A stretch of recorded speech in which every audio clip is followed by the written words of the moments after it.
दीवार पर टंगी सास। पंजाबी में कहावत है, सास चंगी होवे या ते दीवार ते टंगी होवे। संगीता की शादी भी एक ऐसे ही घर में होती है जहां उसकी सास दीवार पर टंगी होती है।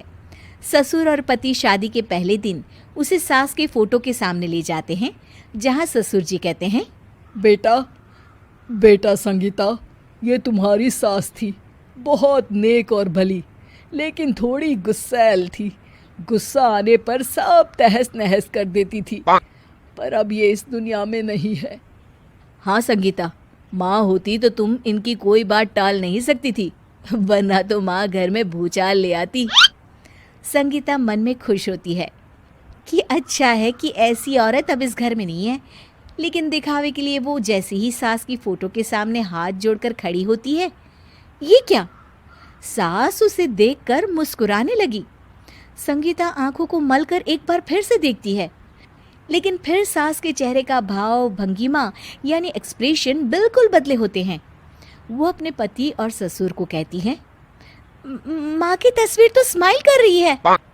ना ना बेटी, ये कैसे संभव है? जरूर तुम्हें कोई गलती हुई होगी, ऐसा कैसे हो सकता है?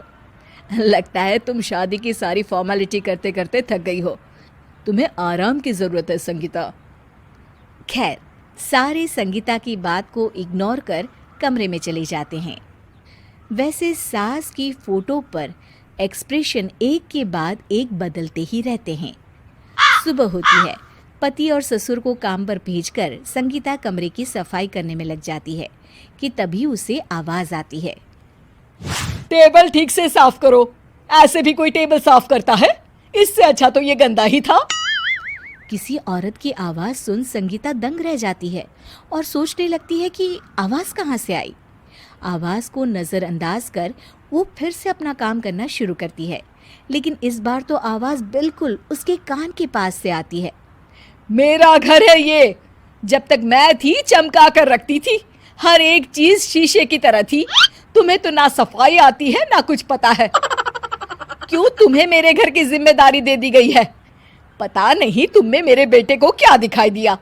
मैं होती तो एक से बढ़कर एक लड़कियों की लाइन लगा देती।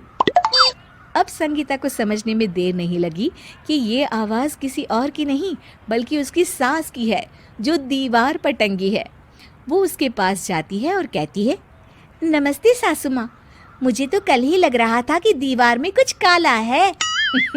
वो दीवार नहीं, दाल होती है पगली। सही पकड़े हैं सासू माँ। तो क्या हो गया आपको जो आप यहाँ भी चैन से नहीं बैठी हैं? सुना मैंने आपका व्यवहार काफी गुस्से वाला था। चुप रह तू, ज्यादा बकर बकर ना कर। घर का काम करना तो आता नहीं, आई है मुझसे बहस करने। हाँ देखिए सासू माँ, मैं आपसे साफ साफ कह देती हूँ, मुझसे पंगा लेने की कोशिश मत करिएगा। तभी पीछे से संगीता का पति आता है। अरे संगीता, किससे बात कर रही हो? कौन है वहाँ? संगीता की सास की फोटो फिर से पहले जैसी हो जाती है। आपकी माँ से कह रही थी कि मुझे काम करना आता।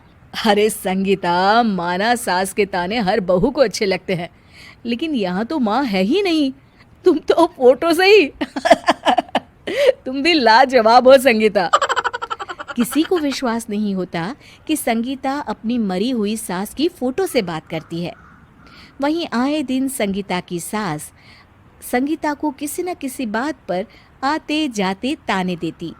संगीता को भी अब सास के तानों और उनसे बात करने की आदत हो गई। वो कभी खानदान की कहानी तो कभी तीज त्योहार कैसे मनाए या किसी व्यंजन की रेसिपी सास से ही पूछती। सारा दिन घर में अकेली संगीता की सास अब उसके लिए तानों के साथ पक्की साथी की तरह भी रहने लगी थी, जो किसी और को नहीं बल्कि संगीता को ही सुनाई देती। तो देखा आपने, सास बहू का रिश्ता हर रिश्ते से ऊपर होता है, फिर चाहे वो खट्टा हो या मीठा।